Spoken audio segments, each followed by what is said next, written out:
সংগ্রামী তাওহীদি বিক্ষুব্ধ জনতা, আপনারা জানেন আমরা কি জন্য এখানে সমবেত হয়েছি।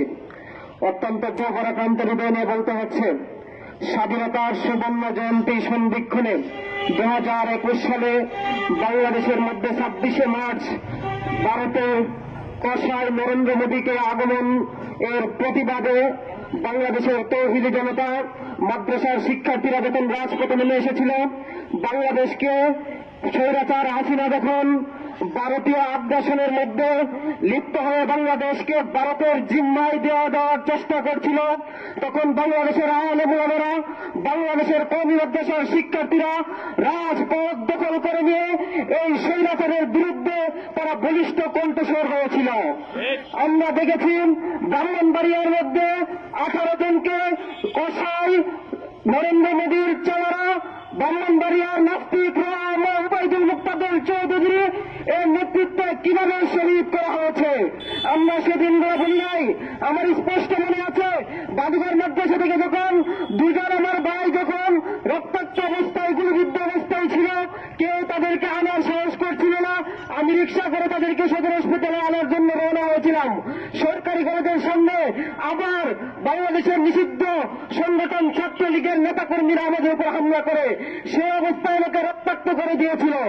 আমাদের আন্দোলনের পরবর্তী সময় এদেশের আলেম ওলামাদেরকে, কওমি মাদ্রাসার শিক্ষার্থীদেরকে, আলেম ওলামাদেরকে কিভাবে নির্যাতন করেছে, কিভাবে নিপীড়ন করেছে, কিভাবে জেল জুলুমের মধ্যে তারা, আমরা সে দিনগুলো বলি নাই। আজকের এই বিক্ষোভ সমাবেশ থেকে স্পষ্ট ভাষায় জানাতে চাই, এই স্বৈরাচার শেখ হাসিনা যার নেতৃত্বে আলেম ওলামারা রক্তাক্ত হচ্ছে, হেফাজতে আমাদের বেড়া হাজার হাজার বেড়া জীবন দিয়েছে। 21 সালে নরেন্দ্র মোদীর আগমনকে ঠেকানোর জন্য আমাদের বেড়া রক্ত দিয়েছে, তার প্রত্যেকটার বদলা নিতে হবে। এই হিন্দুত্ববাদী সরকারকে বাংলাদেশে হিন্দুত্ববাদী প্রতিষ্ঠা করার লক্ষ্যে তাকে আমন্ত্রণ জানিয়েছে এই পূর্ণভূমিতে, এই শাহজালালের পূর্ণভূমিতে।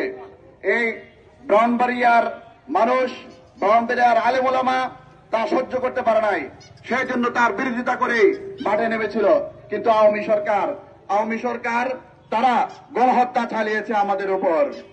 আজকে 24-এর পরে আওয়ামী লীগ পতন হওয়ার পরে যখন মুক্তাদেরকে গ্রেফতার করা হলো, এখনো পর্যন্ত মুক্তাদেরকে কোর্টে হাজির করা হয় নাই কেন?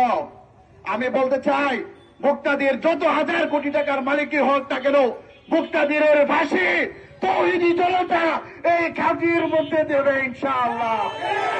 এবং আমরা দেখি 24-এর পরে এই রুবেল এবং সুবনের নেতৃত্বে আলেম ওলামাদের বিরুদ্ধে তারা জুতা মিছিল করেছিল।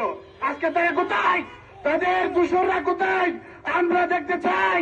আমরা মাঠে আছি। আসো আসো, তোমাদেরকে নিষিদ্ধ করা হয়েছে ছাত্রলীগকে, ইনশাআল্লাহ আওয়ামী লীগকে আজীবনের জন্য নিষিদ্ধ করে আমরা মাঠ করবো ইনশাআল্লাহ। আলহামদুলিল্লাহ রাব্বিল আলামিন। মুক্তাদিরের ফাঁসি চাই, মুক্তাদিরের ফাঁসি চাই। হয় হয় রই রই, আওয়ামী লীগ গেল কই? হয় হয় রই রই, খুনি হাসিনার দূষণরা গেল কই?